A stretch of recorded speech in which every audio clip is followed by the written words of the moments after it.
Bonjour à vous toutes et à vous tous. À l'heure actuelle, nous faisons face à une crise de leadership à l'échelle mondiale. Les dirigeants politiques, économiques et sociaux se sont éloignés de leur devoir de servir leur peuple. Au lieu de cela, ils sont devenus des tyrans arrogants, préoccupés uniquement par leur propre pouvoir et leur enrichissement personnel. Il est temps de s'attaquer à ces soi-disant leaders et de les juger pour leurs abus de pouvoir, leur arrogance, leur indifférence envers les souffrances de ceux qu'ils prétendent représenter sont intolérables. Leurs mensonges, leurs manipulations et leur corruption ont conduit le monde à une impasse.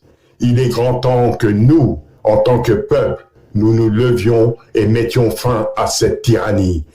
Nous ne devons plus tolérer l'injustice et l'oppression imposée par ceux qui prétendent nous gouverner. Nous exigeons des hommes dignes, honnêtes et soucieux du bien-être de tous. Nous devons refuser de céder à la peur et à la complaisance. Nous devons exiger des comptes à ceux qui prétendent nous diriger. Le pouvoir doit être rétabli entre les mains du peuple, pour le peuple. Nous devons reprendre le contrôle de notre destinée et mettre fin à l'ère des despotes. Je tiens ces dirigeants pour responsables de leurs actions et nous devons mettre fin à leur règne de terreur. Leur pouvoir leur appartient seulement aussi longtemps que nous, le peuple, le leur accordons. C'est maintenant à nous de le reprendre en main et de créer un monde meilleur pour nous tous.